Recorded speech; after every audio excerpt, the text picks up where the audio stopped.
Hey everyone, welcome to this weekend Sidereal Astrology Report. This is for September 2nd through the 4th, 2016.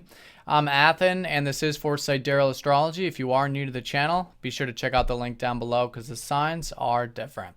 All right, so we're still very much in the solar eclipse energy. We just had that solar eclipse last Thursday in Leo. So we're still in this early phase of it, and so it's still good to sit with the energies. See what's coming our way, maybe externally, but most importantly, internally. Really listening right now. And a lot of this is about our self-expression, about what that inner spark is, and cultivating our self-expression, whether, regardless of the medium, whether it's through verbally, whether it's through creative projects, interests, hobbies, things that are close to our heart, whatever it is. This is now a new beginning collectively about us expressing ourselves individually. So still great to be focused on that, still great to be learning about that with the North Node and cultivating maybe some new energies with that over the weekend.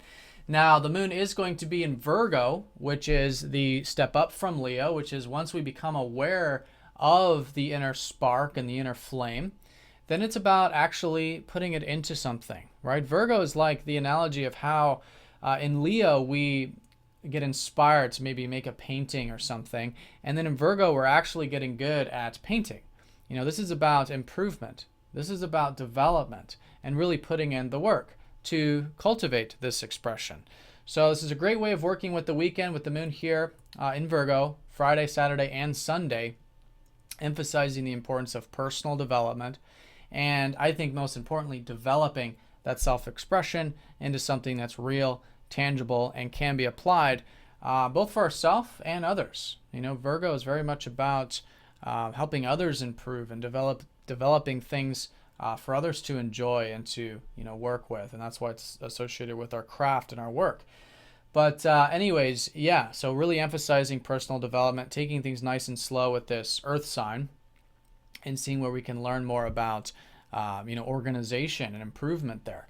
Now, this weekend, we do have some important aspects, of course, coming off of that solar eclipse, particularly on Friday, when we have the sun essentially forming that T-square with Saturn and Neptune.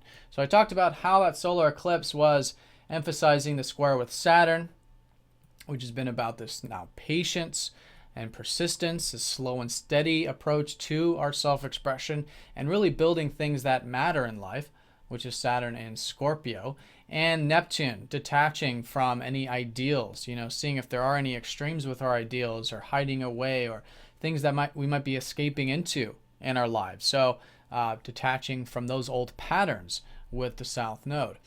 But, and also presence, I've been talking a lot about that. That's the best way of working with Neptune, is acceptance. And living in the present moment and accepting things for how they are. So that's the challenge with this solar eclipse, and I think that'll be particularly emphasized on Friday and Saturday actually. So let's talk about the way the sun works with this. So the sun squaring up to Saturn could be that around Friday, maybe we feel a bit limited with our self-expression. Okay, maybe we're having to work extra hard to express ourselves, but that's okay because Saturn is showing us, again, the long road, the patient road. And so I think the more willing we are to take that slow and steady approach, the better. And it may be uncomfortable, collectively speaking, because it's a square, maybe challenging, but if we're in alignment with that, we're willing to limit ourselves, so to speak, we're willing to have discipline here with these things, then this can be an excellent way of constructively building these things we're focused on, or building this self-expression. Now, the opposition up to Neptune side of it is that there can be perhaps an extreme into Neptune. So again, being aware of any extremes of escaping or passive energy or wanting to retreat, things like that, if it's imbalanced. But the key, of course, is knowing that it's about presence, like I was saying, acceptance, and really even in the interpersonal side of things, having compassion and understanding and receptivity in a healthy sense, right, as best as we can, and balancing those ideals, because Neptune's in Aquarius, the sun's in Leo, which is that they're really just two sides of the same coin, that our ideals do require us to express ourselves in a balanced way, and our self-expression is what the world needs and what those ideals need. So balance there with Neptune, with the spiritual dimensions of life. and the receptive dimensions of life. Now, within that context, we actually do have some nice energy with all this. Mercury retrograde is going back over Jupiter. So our minds, just like I believe it was earlier this week when Mercury first passed over Jupiter, maybe it was last week, a bit of this openness, this bit of open-mindedness perhaps, making it great for learning, reading, writing, sharing, especially when it's about higher things, higher wisdom, our worldview. Seeing the importance of, especially with Mercury retrograde, our perspective, our worldview, our belief systems. And we could be learning a lot about our belief systems with Mercury retrograde over Jupiter. And also, too, about the importance of, again, Virgo, with all these planets in Virgo for that matter, which is about the improvement of things, the refinement, really working on the details of what might be some of these possibilities or potentials that we're learning about over the weekend.